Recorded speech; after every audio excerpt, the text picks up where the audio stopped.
Awesome. All right. Well, we have also my first question is to introduce each other, but we have the Hatchery, Hub, Future Founders, and Tech Nexus represented here. So I'm very excited to have a variety of different resources and facilities represented here. Jeremy, we all should have done the branded gear to make it very clear who we were with. I think I wear this hat like every single day, and so I don't have like a background because for some reason my computer can't load backgrounds. So I was like, okay, I've got to have something branded as much as possible. Love it. Is there anything we can do to add a background to this platform? I've never used this one, so okay. Good to know. Sadly, no.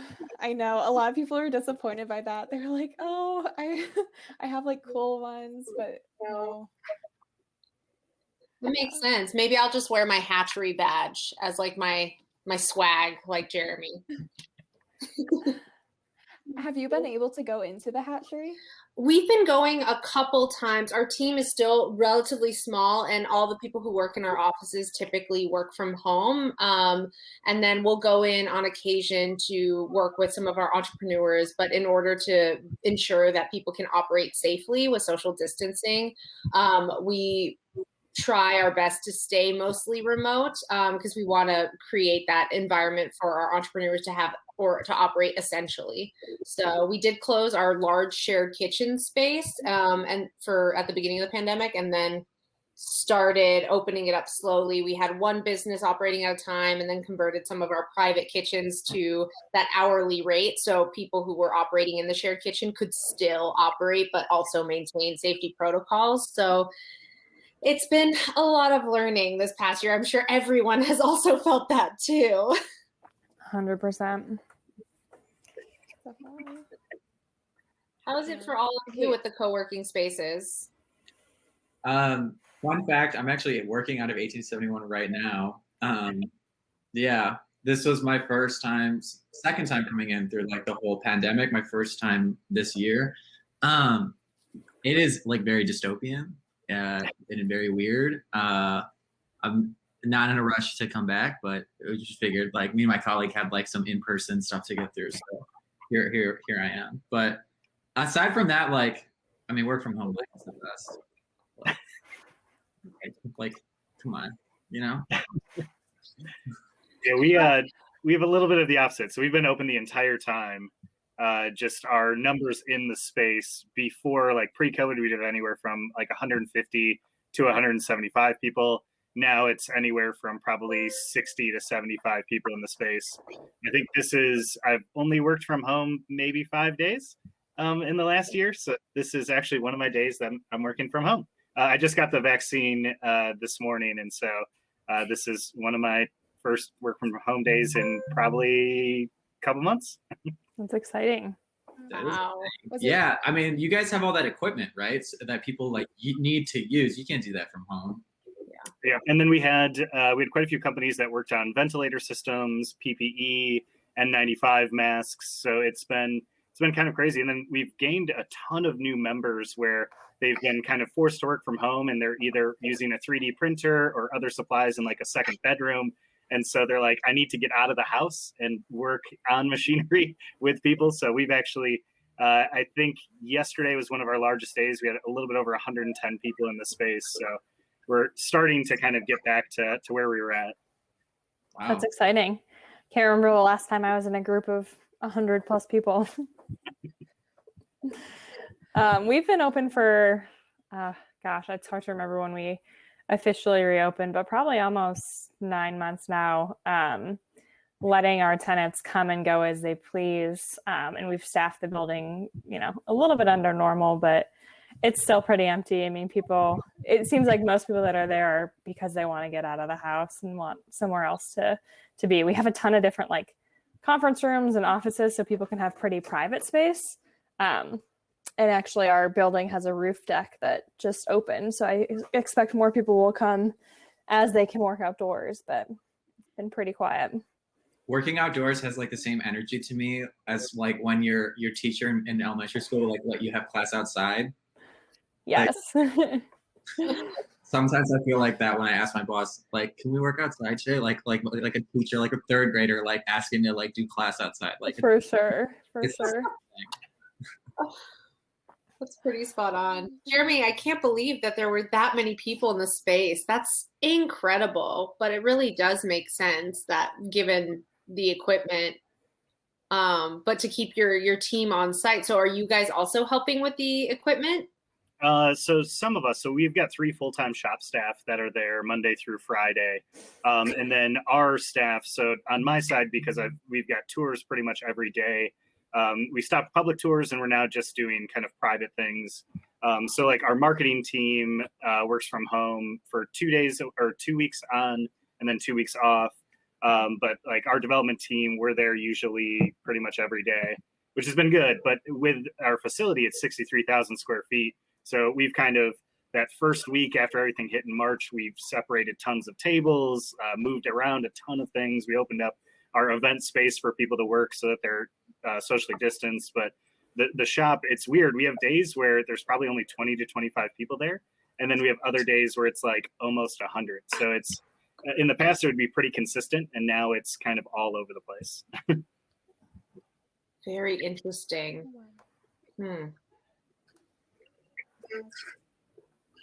Wow.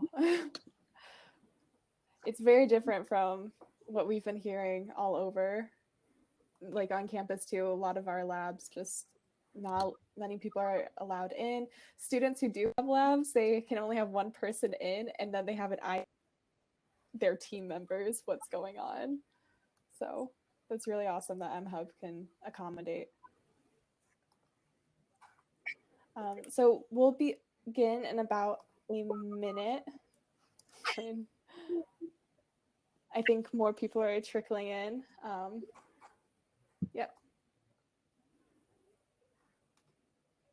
Is there a place where we can see people trickle in? I think it's at the top right next to you see the little eyeball. Right, to me, it says 19. Is that what it is? Yeah, okay. that is correct. Yeah. Yeah, I know there's like different I see it. numbers Okay. everywhere with little different icons. Yeah, so it is 3:01, so we'll go ahead and get started. So hello, my name is Sarah Brinks. I'm a University of Illinois student, and I will be moderating this session. Welcome to Young, Scrappy, and Hungry, Harnessing Chicago's Top Resources. I'm looking forward to hearing about the resources mHub, the Hatchery, Tech Nexus, and Future Founders provides the Chicago entrepreneurship ecosystem. And to students. Today we have Jeremy from mHub,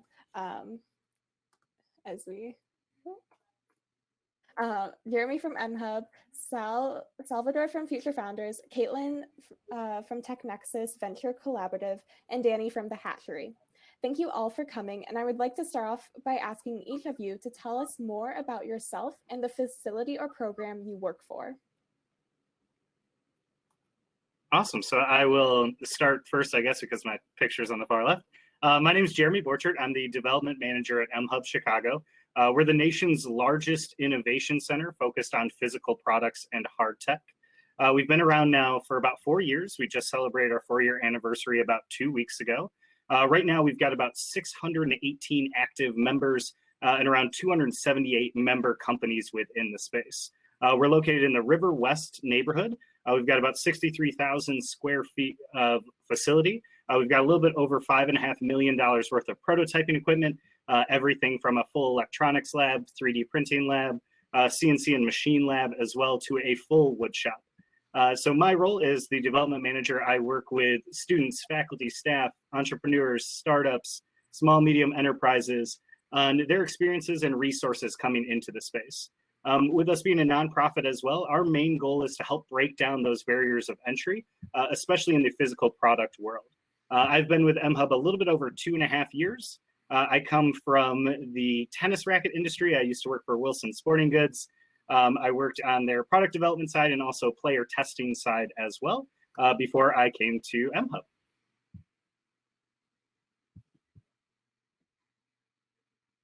I can jump in next since I was the next leftmost. My name is Caitlin Doyle.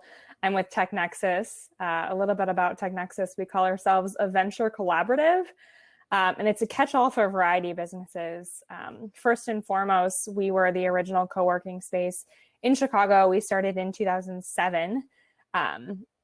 And now we run a variety of businesses. It's a unique combination of corporate joint ventures, a few venture capital funds, a very fast growing investment portfolio, and obviously are continuing to run our co-working space. We pride ourselves on being a community that empowers entrepreneurs, can help transform business models at scale, and drive innovations through that collaboration, particularly with our corporate partners. The two primary business models to think about are that co-working space and that community that we build, and then our venture capital fund. So our VC fund is essentially an outsourced corporate venture capital model. We work with a variety of corporations to build their investment theses and then execute upon that. Our space is located in the Civic Opera Building on floor 12.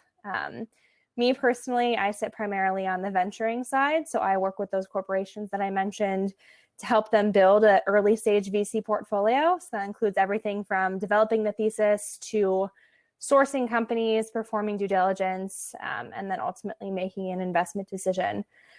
We also pride ourselves on kind of the post-investment relationship with our portfolio companies, as well as with the companies that work in our co-working space. We call them our collaborators. We provide support in any way from introductions to our corporations, introductions to customers, introductions to mentors, advisors, board members, and we also provide a lot of mentorship from our team as well. So that's the basics on us. Cool. Hi, everybody. I am Sal from Future Founders. Future Founders is a nonprofit that's building the next generation of entrepreneurs, and we do this through offering age-appropriate and stage-appropriate programming. The two programs that are probably most relevant to this audience is our Startup Bootcamp offering, which is a 3 to 6 month idea stage accelerator where we help young, talented founders get their business and startup validated through like first sale or other like traction-based metrics. After that, we have our fellowship offering, which is another offering for young, talented, high-performing entrepreneurs. This offering is for more like growth stage entrepreneurs, people who have that validation already, and now they're about like growing and scaling. We work with about 20 founders through our fellowship a year and about 50 through our Startup Bootcamp a year. Our founders, primarily our fellows, the past 4 years have created over 500 jobs and raised over $34 million in revenue. So we're really proud of like the accomplishments that our founders make. And a little bit about myself outside of Future Founders, I'm actually an entrepreneur as well, so I can relate to people's interest in scrappiness, like and hustle in the audience. The venture I started is called Prairie. Prairie is a new social media app that lets you go viral in your city without building a following first. And we do this through a Reddit meets Nextdoor like feed that we're currently having like closed testing with in Chicago. So I'm excited to talk about like the resources that I took advantage of with my venture, as well as like what Future Founders can do for you. Sal, that's so cool. I didn't know that. And I'm thrilled to be on this panel with you all. I'm Danny. I'm the program and curriculum coordinator at the Hatchery. And so like all of my fellow panelists, we are also a nonprofit food and beverage incubator. And so we focus on really helping startups that are developing a food or beverage concept. And we have similar programs, as Sal mentioned, also Jeremy and Caitlin have mentioned, where we provide mentorship, networking opportunities. We have 2 programs where we provide really early stage startup support. That's our Sprouts Incubator program, where we can help with recipe formulation, marketing, getting into a commercial grade kitchen, and then things that go along with it, with creating a pitch deck, creating a business plan, and then launching the actual product. And then we also help folks who are a little bit farther along. This is our Bloom membership program, and that's where we're able to provide some additional hands-on support for those individuals who are at a point where they're growing and really facing some major challenges with scaling. So whether it be, moving from a commercial kitchen, like a shared kitchen, to a private kitchen, to developing their own space, that's something that we can certainly support. One thing that's very unique about the Hatchery when it comes to food and beverage support is that we have our on-site facility. It is 67,000 square feet, where we have a large shared kitchen space as well as 54 private kitchens. And our mission really at the hatchery is to provide economic development and job opportunities specifically to businesses and entrepreneurs on the west side. And so one thing we highly encourage at the hatchery is that if you are looking to launch a food and beverage concept and it's growing and scaling quickly, and you're moving out of the space, because that's the point, we're an incubator, we don't want you to permanently be at the hatchery. As much as we love having you, you can still be a part of the community. But one thing that we do want to focus on is bringing more job opportunities to the west side. So building out a facility in the beautiful neighborhoods around us, like Austin, Garfield Park, North Lawndale, places like that. So that's a little bit about the hatchery. I can put the link, I'm putting it right in the chat, so if anyone wants to explore it, you can. That's amazing, Danny. And just like the support all of you provide for the Chicago ecosystem. And Sally, you were talking about how you yourself have a startup and are using the resources. Can all of you discuss a little bit more of how your company fits into the overall ecosystem and why it was built and this need for your facility and program? Who would you like to start? You go ahead, I'll follow. Okay. Well, we started because we found that we work with another incubator called ICNC, the Industrial Council for Near West Chicago, which, similar to M-Hub, they have the actual manufacturing space where you can take your idea from M-Hub, where you're producing, your 3D printing and doing some really cool technical stuff, and then build out your own space at ICNC. That's something that we've seen in the past. There were a lot of food and beverage companies or people wanting to start their food and beverage company to ICNC, and ICNC is built on a plumbing foundry, which is very difficult to comply to any type of food safety standards, or the build out is incredibly expensive. And so that was something that we really wanted to explore, a way of eliminating that barrier of entry, similar to all of my colleagues here, of allowing people to get off the ground. And so we actually partnered with ICNC Allies for Community Business. This was formerly Axion. It was a nonprofit micro lending organization here in Chicago that's actually now housed at the hatchery. So it can really be your one-stop shop for access to capital, a consultation and recipe formulation, and then getting into the kitchen, producing, shipping it out, all that good stuff. So that's what really developed and drove that concept to being born. Yeah, and specifically for future founders, or I guess all of us, all of our organizations are making entrepreneurship more accessible, and we all do that through targeting a specific part of entrepreneurship, whether that's equipment at M-Hub, mentorship at the hatchery, or support through Tech Nexus. What Future Founders does, our niche in the marketplace of entrepreneurship accessibility is increasing your social capital. And we do that through connecting you with a peer community, as well as the mentors and speakers you'll find in other accelerators and co-working spaces in Chicago. But specifically about our secret sauce is that you're gonna be paired and meet people who are high performing, who are from demographics and backgrounds just like yourself, and mentors that look like you, who are in the same industry as you, who've gone through the same problems. And we found that through those peer communities, whether it's our boot camp or our fellowship, whichever one it is where a lot of deep relationships can happen, and where a lot of growth, you all end up building your businesses and startups together, dealing with the same issues together. So specifically for Chicago, our startup boot camp historically would have over half of our cohort would be from Chicago, and all you need to get in is an idea, even if it's something you came up with a couple weeks ago. We've accepted founders who as early as that, and the goal through the program is just for you to get your first sale, or to get that initial traction to prove that it's you've created value. So yeah, that's a little bit about like where our future founders and where we fit into like the marketplace. Awesome. Yeah, we kind of came out of this essentially kind of more of a maker space mentality. One of our co-founders, Bill Feenup, he's kind of the tinkerer. He's a mechanical engineer, loves to start companies, but he was running into this barrier of trying to prototype and use a lot of this equipment that was very capital intensive.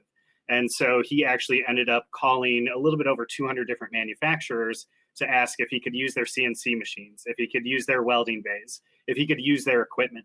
And all of the responses essentially were either no, right off the bat, or you'd have to produce anywhere from 2,000 to 5,000 units. And for anything in the hard tech sense, that's very, very capital intensive, especially when you're starting to create products. And so essentially when we started, we had about 100 active members, about 22 member companies, where it was all startups that were looking to bring down or break down that barrier of using machinery, of connecting to manufacturers, and really kind of building up an ecosystem. And so it kind of came out of a need. The timing as well worked really well with Mayor Rahm Emanuel at the time, was looking to really connect with manufacturers and bring back a lot of that manufacturing and prototyping to the Chicagoland area.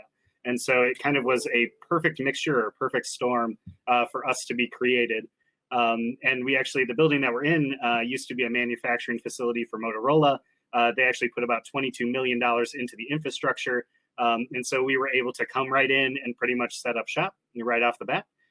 So it kind of grew out of that need for kind of collaborative work, where companies that are really looking to break into that hard tech ecosystem, they have those barriers of, I don't know who to talk to. I don't know how to create something. And so that's where a lot of that need focused on. And I think one of the best things about kind of all of our different organizations kind of having more of a niche, but we're all part of this ecosystem where we have companies that come into each of our spaces that can benefit from access to all of the other spaces as well. So along with 1871 and Matter, we have quite a few members that are members with us, but they're also members with the other organizations as well. We've had quite a few companies that have come through from TechNexus. We've had some companies that have been involved with Future Founders as well. I was just talking to a startup that is creating a cold brew coffee maker in our space. And so we're actually going to be connecting her with you, Danny, to work more on the food production side. And so I think all of us have our different kind of specialties, but we all come together in this amazing community that's centered here in Chicago. Yeah, I'm hearing a lot of similar themes. I'm hearing kind of the ecosystem, you know, the community base that is so important for entrepreneurs, and also a specialization that each of us have. And TechNexus was built for similar needs. Our two founders, Terry Howerton and Fred Hoke, were entrepreneurs in Chicago in the early 2000s, and constantly through their networks felt like there was a need for kind of like a clubhouse for innovation. Like, who else in the Chicagoland area is working on early and growth stage startups? Who else is interested in innovation? As many of you guys probably know, being an entrepreneur can be pretty lonely at times, especially early on. You know, you lose that big company feel of having coworkers and having people to bounce ideas off of. So pretty quickly, Fred and Terry leased the space that we have at the Civic Opera Building and kind of built that clubhouse. You know, it's an ability to run into like-minded people in the hallways when we are in the hallways, bounce ideas off of people, get feedback on your company, get support that's so important, and then ultimately kind of build those networks with other companies, other corporations, with vendors, with VCs, and really build that networking community that can be so important to success as you're an early stage business. We are now a little bit more tailored towards the growth stage businesses. So our tenants, we have about 70 companies that are TechNexus tenants right now. They range from 1 employee to 25 employees. So we have about 350 people, up to 500 people at any given time that can call themselves TechNexus members. The biggest resources we provide, we host a ton of different meetups during non-COVID times. You know, our space is often a connection point for people just to meet and grab coffee. We have educational events, we have conferences, really just try and get more and more people in our space so that a lot of those connections can happen, you know, sporadically. That's amazing. It's amazing how many resources and opportunities all of you provide for the community and how you support each other through just synergies and amazing opportunities. And my next question for you is, how can people become acquainted with your facilities and how do you make it accessible to students and other members? Caitlin, do you want to start? Sure. I was going to say we can go in reverse here. Yeah, our space is pretty open for folks to come and sit in. We're very open for university students as well. If anybody needs a space to work or wants to, do a space to do some homework and just kind of get out of their typical dorm room and wants to be in an innovative environment, we always have some space for that. You can email collaborate@TechNexus, and that'll take you to my coworker, Sam, who can help coordinate.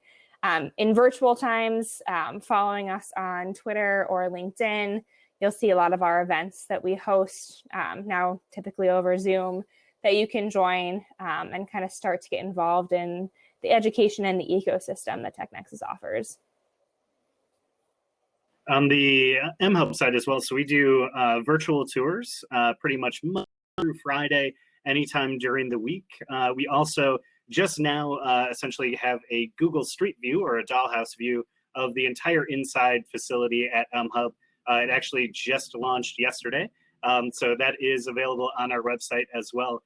We've actually, all of our virtual or all of our classes that we have available for our current members within the space, we've made them all free and accessible as well.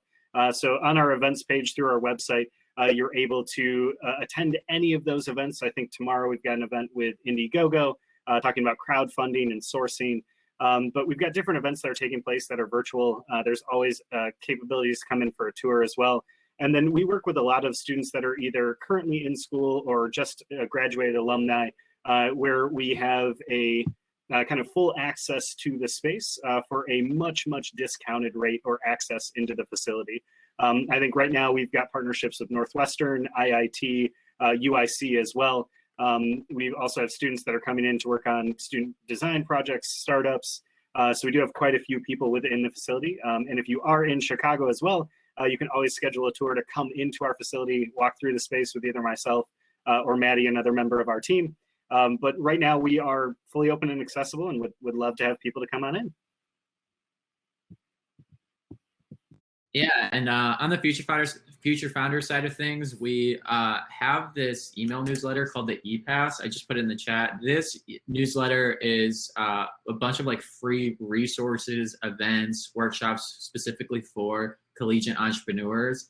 And so we're always like posting like opportunities, free resources, discounted resources, workshops, and sometimes our own Future Founders programming will open up to the community as well. So we just had Steven Galanis from Cameo speak to our founders in February. We opened that up to the broader community. So ePass subscribers were able to like get in on that. So occasionally like throughout the year, like we open up some of our own programming to the public as well, on top of just like the free resources and stuff that gets pumped through the ePass. I'll also say that like Future Founder staff is pretty accessible because like our mission is to like work with and find like awesome young entrepreneurs. Like we're actually pretty accessible even during programs and when we don't have programs or when we're not actively recruiting.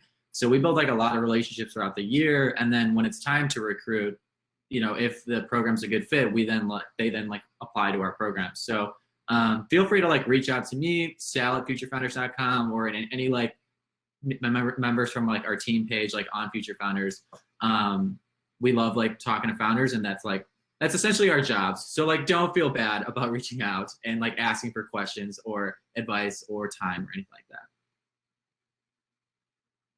Similar to everyone as well, we certainly love hearing from entrepreneurs or anyone with a food and beverage concept. We actually offer a monthly class that is open. All of our classes are open to the public. There are some ticketing fees associated with certain classes, but this one in particular is open to West Side community residents specifically. It's our Starting a Food Business class, where we give an overall landscape of entering the food and beverage world. We talk about branding, we talk about financial considerations and, you know, options for a food and beverage concept, whether it's food truck, CPG, or a restaurant, brick and mortar, ghost kitchens, all those types of things. And then we also talk about the legal aspects as well, like forming an entity, which makes the most sense. So it's a really great class to just start and understand what you're getting into in the food and beverage space, because it's a robust landscape, really. And then we host classes pretty much every week. They're very specific to food and beverage. We do have some overlap with some of my other colleagues here on the call, but we do really focus more so on food and beverage topics. So we also have a networking event every month. We've also pivoted that to be virtual. So it's similar to something like you guys have put on, but it's a Zoom call where we bring in founders from the food and beverage space. So this month, we're actually featuring Julie Smolyansky of Lifeway Foods. She was one of the youngest CEOs in the food and beverage space. She became a CEO of her company at 27, and it's now, you know, a publicly held company. It's located here in Illinois. So that's one of our favorite things, is to bring back really inspirational leaders to talk about their overall experience, the challenges they faced, because we know being an entrepreneur and a startup, it's not all roses every single day, and then celebrating their successes along the way. And this has been a really great way of being able to learn directly from someone who has gone through it. And everyone's journeys are different. And so that's something that we also like to bring in with diversity in our speakers and instructors. We bring in experts with branding, as well as we have industry sponsors through Kellogg's, ConAgra, Griffith and Ingredion, and they host coaching sessions with entrepreneurs just to help them figure out what it's supposed to look like when it comes to scaling. And so certainly you can apply online on our website for one of the programs that we offer specifically for startups. I recommend looking at our Sprouts Incubator program, because we can help you navigate licenses and certificates that are specific to launching a food and beverage concept, as well as getting everything off the ground. And then we also do host internships. And so we actually just opened our internship application on our website, where if anyone maybe doesn't have a startup but would just like to learn a little bit more about the entrepreneurial path, work directly with our entrepreneurs, and then also get some learnings of working with some of the corporate sponsors that we have as well, and also getting that nonprofit experience, it's a really great opportunity. It's pretty flexible in what it can offer. So that's pretty much how to get started with a hatchery. That's amazing. A lot of you mentioned public opportunities, and I myself am not a founder or entrepreneur, so I don't sometimes see a need to go to some of these programs. Can you tell us a little bit about why a non-entrepreneur should, or a non-founder, come to your facility? What can they learn more through your facility or program? I guess I'll pick on Sal to go first. This was easier before COVID, but we would do like tons of happy hours and stuff, and like host events out of 1871 and whatnot. During COVID, I think that gets, that's impossible. But I would just like reiterate my previous point that like we're so accessible, like one-on-one, like because of COVID, that has allowed us to like meet with tons more people, like way more frequently. It's really easy for us to send like a Calendly link and then to just book time on our calendars with that. So if you're somebody like exploring different options, exploring different ideas, I would say that like, yeah, reaching out and just like talking to us individually is like the best bet. I think from there, like our opportunities specifically for future founders, like ePass is still available, and like there's some skill building stuff that gets shared through there too, and like, how to go viral on TikTok, like how to use Canva, how to design things, how to make, and so like you can build skills through some of like the future founders resources we share as well, that are transferable like outside of startups. So I would say that those two avenues are probably like your best bet. I think one of kind of the life lessons, I guess, that I've always kind of lived by is you can always network. Networking is always something, whether you're an entrepreneur, whether you're in finance, whether you're in any industry whatsoever, meeting people can always help. That's one of the biggest things. I am a huge question person, so I love to ask questions. I love to meet people as well. But I think just growing your network. Within our space, when we first started, we were probably about 90 to 95% engineers. Right now, we're about 40% engineers. The other 60% are artists, designers, business people. We actually have lawyers in the space. We have a real estate agent as well. So we have a little bit of everything. And that's what I think really makes for a successful community, is that you have these connections to people in different industries, in different areas that have knowledge base that you might not have. And I think always kind of being a continuous learner and always trying to learn new things, the best way is to reach out and to talk to someone. And so I think that whether it's any of our spaces, having that experience of coming in and meeting myself or meeting any of the members of our team, or even talking to members in the space can help. It definitely can't hurt. It can always kind of help you. And so I think any way that you can continue to grow your network, especially now being fully virtual, a lot of people are being on LinkedIn or connecting to people and just asking questions. I think that's one of the kind of mantras that I always live by. I'm going to echo Jeremy's point here. That's exactly one of the best things about all the resources that are here on this panel, is that you're growing your network, growing your community. For us in particular, we know, myself as well, I had my own cookie business prior to starting at the hatchery. And it is an extremely lonely world when you're launching a business by yourself. And in the food and beverage space specifically, there's so many things that you don't necessarily know, and you start learning as you're scaling. And then there's, applying for a wholesale account or a wholesale license, and understanding like all of these things that you need to have in place that end up just stopping you. And so that's some of the things that we really want to encourage folks to be able to reach out to us, because if we haven't done it personally, we know someone who has. And that's the only, or one of the best ways of learning, is hearing what other people's experiences were and what their mistakes were, what they, would recommend moving forward. And that's been really an exciting thing working out of the hatchery, is just being able to build that entrepreneurial network. And then you get to cross collaborate. You can work with someone who, may be doing a healthy snack company. Like we have one that's doing sprouted buckwheat seeds out of the hatchery, and then she's partnered with an ice cream company, and so they're meshing together and creating a line of vegan, better for you ice creams that have these nutritionally dense ingredients. And so it's a really exciting thing to see that people just cross collaborate. You get to meet so many different people, so many different concepts, and there's so many opportunities and different avenues that you can take that you didn't even think of by yourself. It really helps to have those other people around you so you can continue growing. Yeah, I couldn't agree more with what's already been said. I think the networking is hugely important, especially early on in your career, as you might still be kind of discerning what paths you want to take. Learning more and more about what other people are doing, what piques your interest, I think is huge. At TechNexus, one of our biggest points of our thesis is that corporations are going to have to consistently innovate going forward. There's no status quo anymore.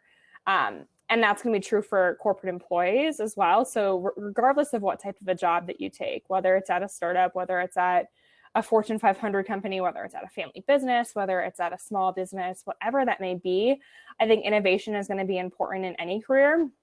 And so surrounding yourselves with people that are innovative and a culture and a community that's innovative is only going to be beneficial for you to start changing the way that you're thinking and being surrounded by new ideas, new people. The networking is, I can't double down on it enough, of people that in different areas.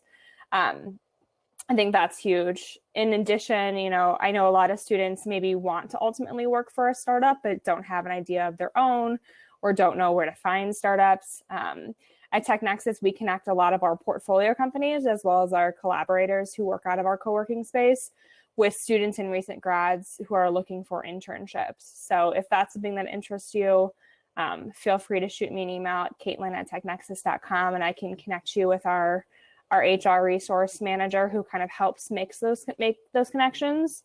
And then again, even if you don't have a startup, you can use our event space. You can work out of our office. You can attend our education events and kind of just continue to learn more and fuel your curiosity. Definitely. That's amazing. A lot of you had a similar theme of support and networking. Can you talk about how the ecosystem has supported you individually, and tell us a little bit about your journey? Sal, do you want to begin? Because you did talk about having a startup. Yeah, my favorite thing about like the startup industry, and like I've never seen this in any other industry, is like the amazing like pay it forward culture that the industry has. Like you can cold DM somebody on Twitter asking for advice, and like it's totally normal for them to like respond to you, give you time on their calendar, and like have them give you like legitimate advice and even make you an introduction. And like there's just like that doesn't exist anywhere else. Like I don't know any of like my law student friends where that's like normal, or any doctors or like anything like that. So like even within this job, like DMing people like on Twitter, asking to come speak to our founders or asking to come mentor our founders on their behalf, like doing that kind of stuff is just like super easy and normal, and like everyone's really accessible. And so specifically for me, like as an entrepreneur, like I DM like all the time, and it's like at this point, like DMing is like an art and like a skill that you can like get better at, and knowing how to DM and like how to personalize a message and how to ask for something is definitely something that I did not think would be that big of a deal in my entrepreneurship journey, but has turned into like a huge thing that like I can't stop talking about. So I would say like, yes, don't be afraid to just like DM that entrepreneur crush that you have, or like people like cold DM your early customers or like early users or like anything like that. Like you'd be surprised at like the responses that you can get. And to close out this point, because I'm so dedicated to this, the Cameo company, and for those that don't know, Cameo is a celebrity personalized video marketplace where you can get like Snoop Dogg to like sing you happy birthday for like $500 or something. And so to this day, Cameo still gets 30% of their new celebrities from DMing them on Instagram. To this day, still 30% of the new talent that they get, they don't go through agencies or like introductions or like anything like that. 30% of it is still just like people on staff, just like DMing people, celebrities, like A-list, B-list celebrities, whatever, just like, hey, you're like a really requested person on Cameo, would you like to join? And then that starts a whole sales funnel. So yeah, get good at DMing. That's impressive. That's a fun fact. Yeah. Yeah, I think Sal's absolutely right. I think being able to ask for help when you need it, or ask for even just questions, right? I think that's been the biggest resource for me in being involved in TechNexus. As a venture capital investor, I rely on a lot of connections and a lot of experts to help me to do due diligence. One day I might be looking at a consumer product goods company, and I might reach out to Danny about, how do you think about this cookie business? How do you think about the manufacturing here? And then the next day I might be looking at a laser manufacturing technology that I'm way in over my head at, and being able to have a network of people where maybe I, met somebody at the coffee counter at TechNexus and happen to remember that they do laser technology, and can reach out to them and say, hey, what do you think about this business? What questions should I be asking? That makes me better at my job, and that makes me make, hopefully, knock on wood, better decisions about the investments that we put forward at TechNexus. So having that community, even though, sometimes at first you might think, when am I ever going to use a laser machining technology connection? But it's surprising how often those things come back to fruition and how often you might need those connections. That's actually how I got my job at TechNexus as well, was a connection from somebody who was an intern for me 5 or 6 years ago. So it goes to show that, you know, keeping in touch with those people and building those relationships starts to pay off.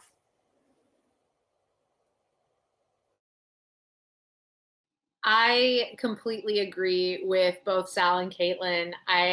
To answer the question of what tips do you have for better DMing, really Sal's first point there, be comfortable with a rejection or no, you know? And that's one of the biggest pieces of advice I got when I was starting on this journey, which was, if you don't ask, you'll never know what happens. You'll never know if it actually goes through. And so that would be my biggest takeaway, is it doesn't hurt to ask. And, you know, it's okay to not be the expert on everything, because that was something that really bogged me down as an entrepreneur, and being able to really hone in on, these are the aspects that I'm good at. I'm a culinary trained chef as my background. And so, you know, formulation and recipe development, those were the things I was very good at. Administrative things, filing for licenses, marketing campaigns, those were all things that I couldn't wrap my head around. And so being able to reach out to a community that could connect me with someone that did their marketing, or even if you like packaging, like a specific type of packaging, it doesn't hurt to reach out to that person and ask, you know, who is that? Oops.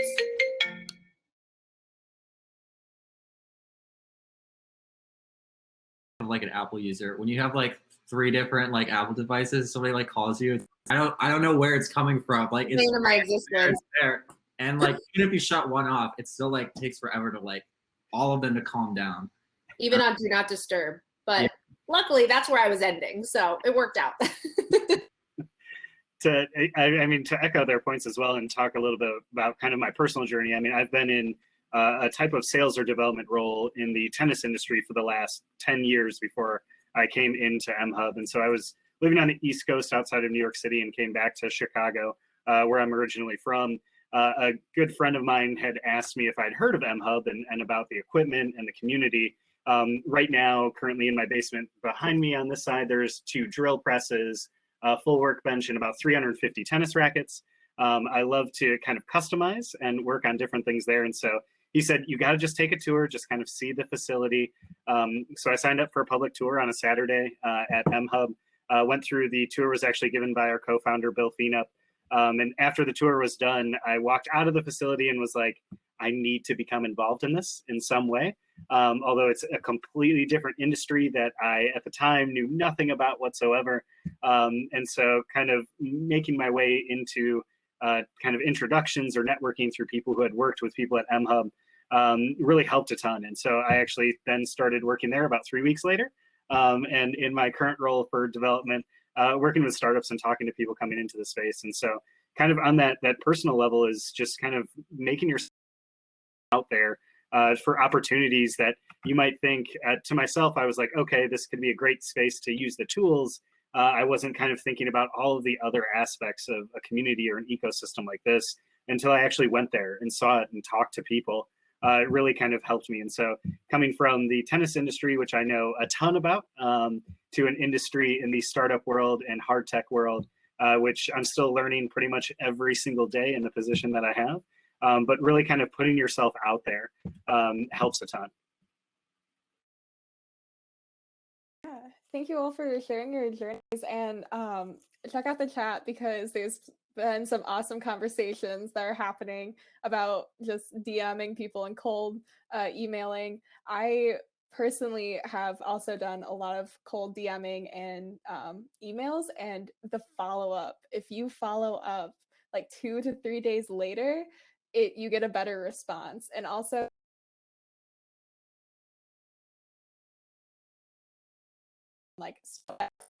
like best timing, so you can really get into some specifics if you want to kind of hack the system. Yeah, I want to echo Sarah's point here. Michael Siebel, the current CEO of Y Combinator, like he has this amazing piece of founder advice, which is like the things that separate, like when he knows he's talking to a good founder is comparing like the first time talking to that founder to like the second time talking to that founder. And what happens in between those conversations, like the amount of progress that's been made or the amount of things that have been learned between those two conversations, let's say they're like 2 months apart. That second conversation with that founder is like when he knows like he has a good one. So have those follow-up conversations, let these people, these mentors, these gatekeepers like know your traction, what you've been working on, even if it's just emails. One founder that we work with at boot camp, he does like autonomous drone delivery software. And like every couple months, I get like a 2-sentence like email from him just saying like, this is like a recent success, recent win, this is what I've been working on.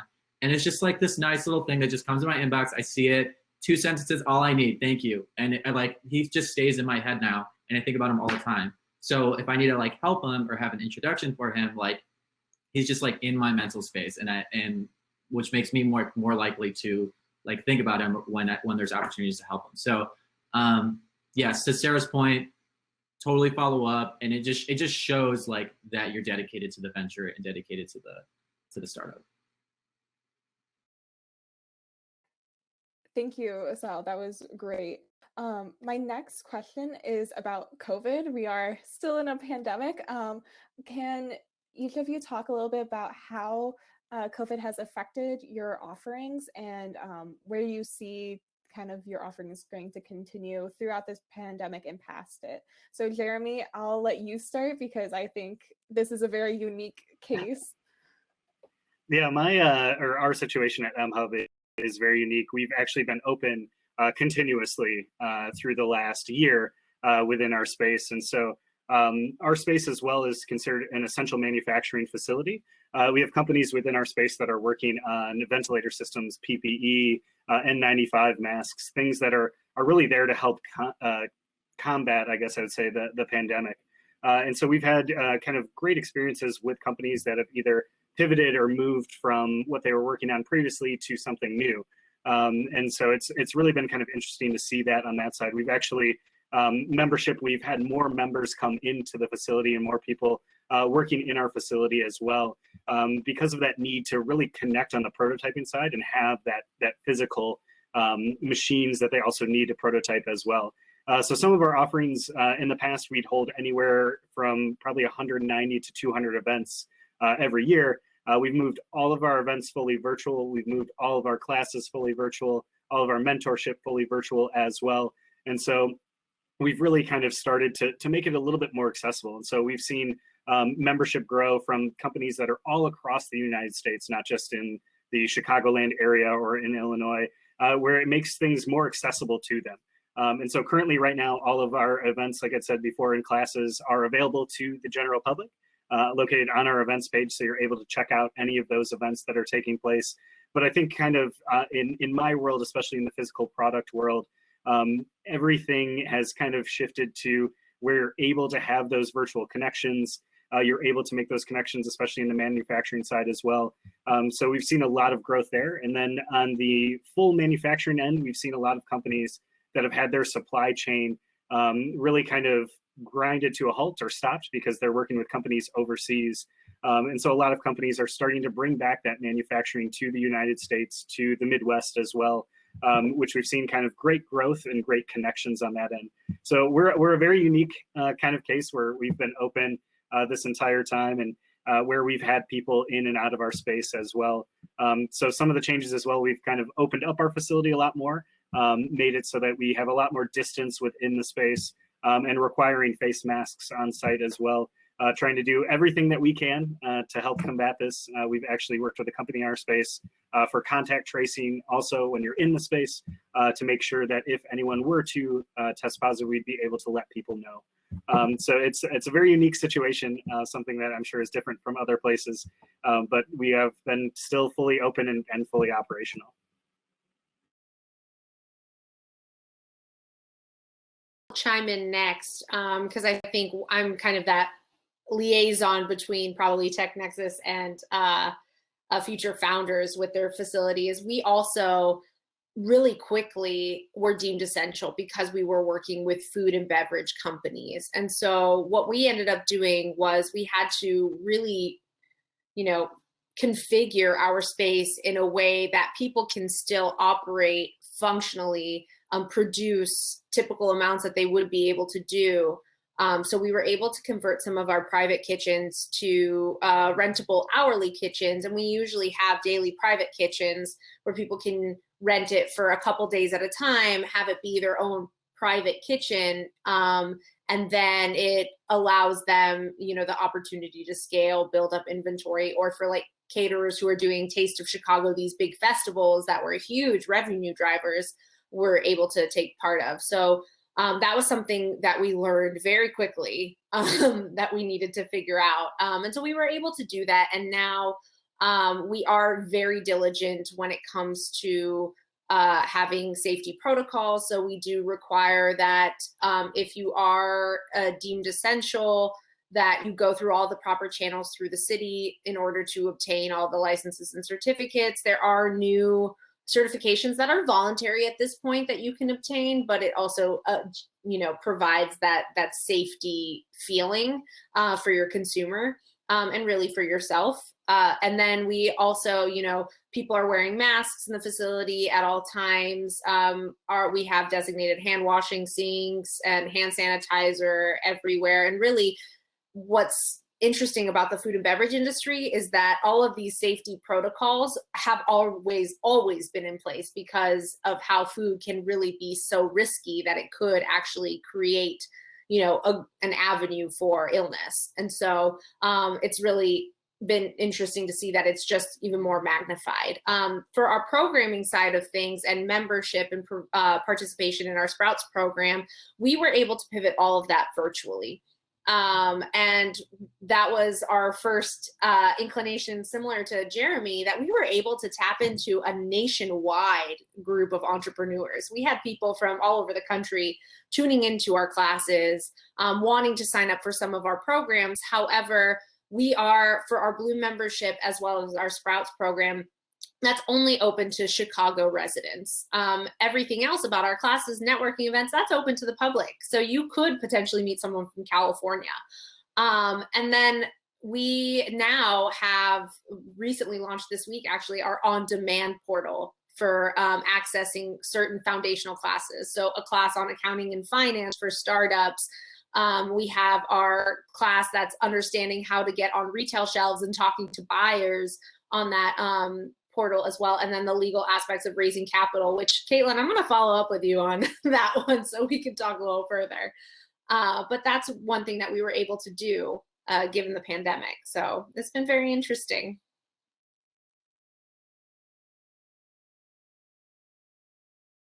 Yeah, we've had a similar approach in many ways in that virtual has taken over. TechNexus, since we don't have any manufacturing or food and bev, we were not deemed essential at the very beginning. So we shut down when the initial stay-at-home orders came into place last March.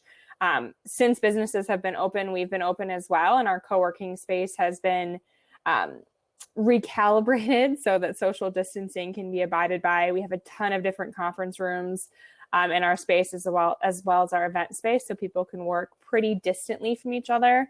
And have that privacy. All of our conference rooms are outfitted with Zoom. So if you're just looking to get out of the house and take your Zoom meetings from a different location, you can do that there. And then a lot of our co-working, education, community events have all gone virtual, which, to be honest, we were a little bit nervous about at the beginning, but I echo what Jeremy and Danny have said, that the engagement's been really strong. It's a lot easier to join an event when you don't have to commute to it. So our attendance has been wonderful. I also think people are, still somewhat desperate for personal interaction. So attending the networking events, even though it might not be a happy hour, there's no free beer involved, but being able to get to know people through the virtual events is really important. I'll also say, I mentioned our venture capital business. That change through COVID has been really interesting, especially with our corporations that put capital into early stage ventures. We were a little nervous at first of how they'd react. Corporations are typically very risk averse, and were they going to basically pull back and say, let's save our money until we know for sure what's happening with this pandemic thing. And they've actually really doubled down on their investments. They see even more so the need for different types of innovation, the need for products like Zoom or, future of work products that will allow people to work efficiently remotely. The need for, sanitization that's going to be, across the board, the need for contact tracing, et cetera. So it's been really exciting to see from an innovation perspective how quickly those corporate partners, as well as the startups that we work with, have been able to adapt. Because it's obviously been a topic of conversation in basically any Zoom call that we've all been on in the last year or so.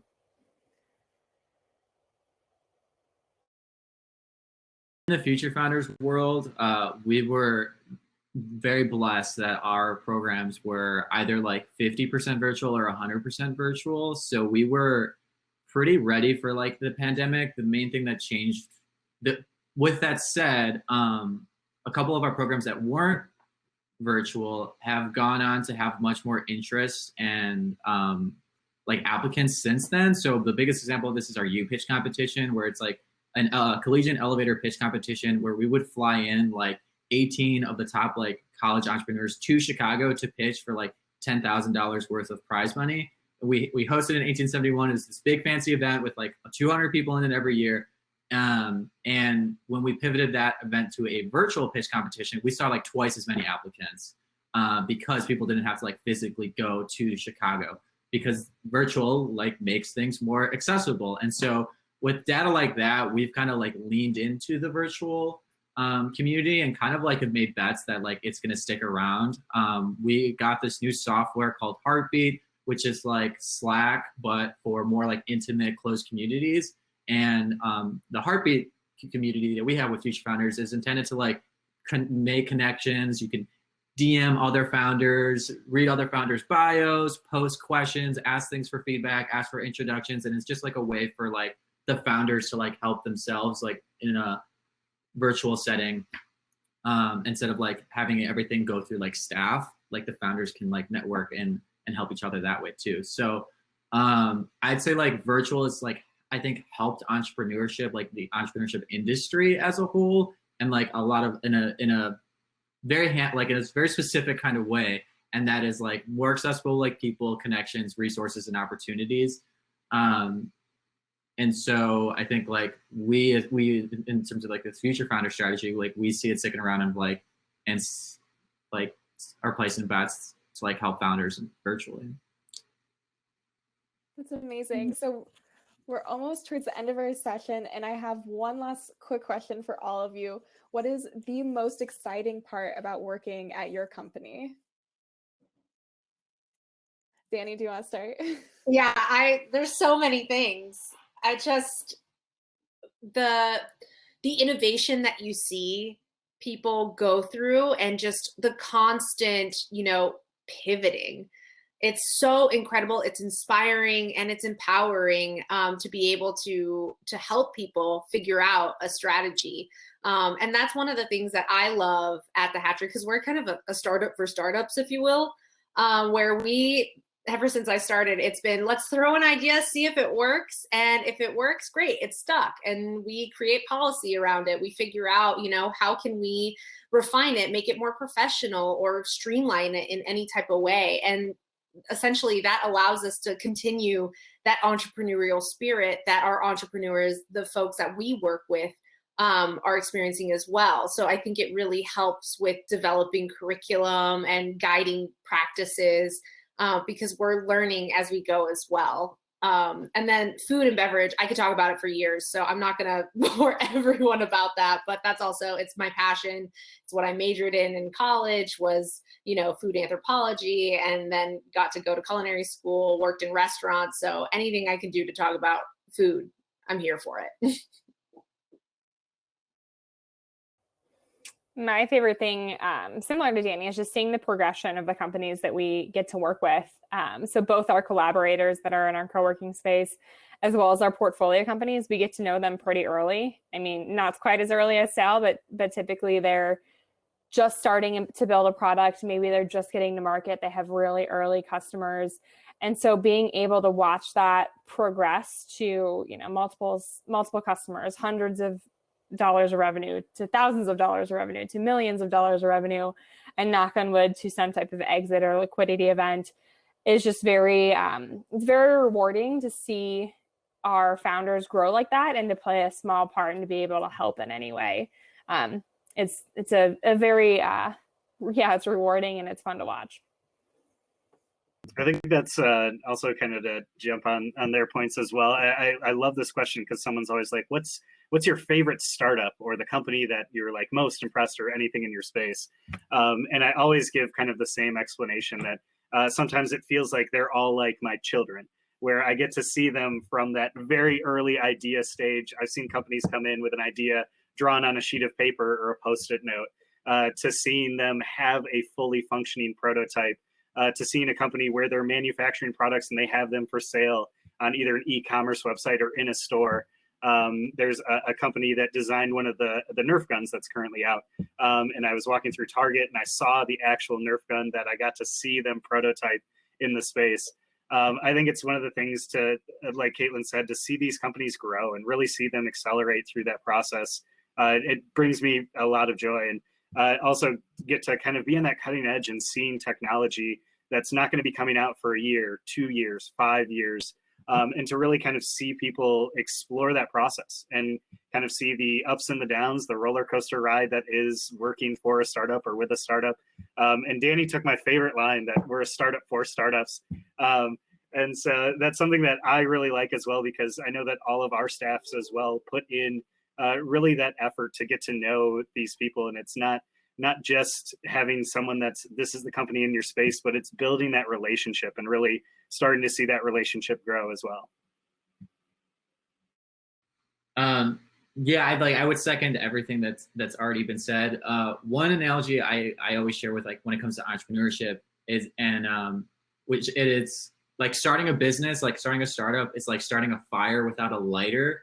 You're gonna have to like rub some sticks together for like a really long time until you get a spark. And then once you have that spark, you have to add kindling, small sticks, big sticks, and eventually logs.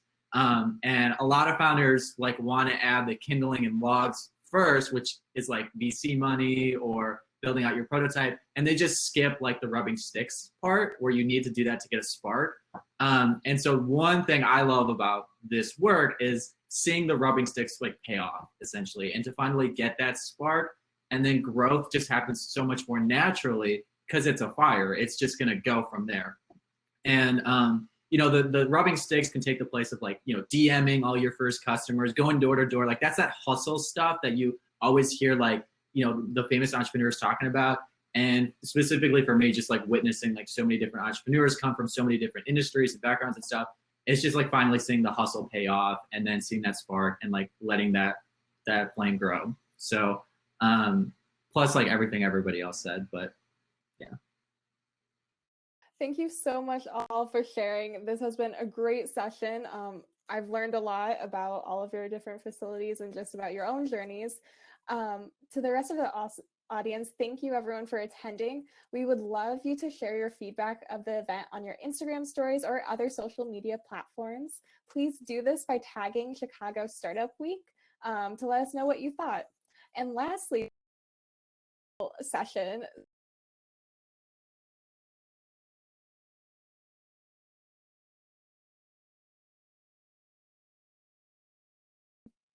From the audience, we will follow up with you. So someone from our team will follow up with you to get that. And again, thank you everyone for attending. The next session will be at 5:30, the Great Reveal, Discovering the Perfect Partner, which will be in sessions. So thank you again. And panelists, if you want to put any of your contact information or like website, I saw some of you already do that. Please feel free to do that in the chat. Cool. Thanks for having me. Bye, guys. Thanks, Sarah. Thanks, everybody. Yeah. Thank you, everyone. Thank you.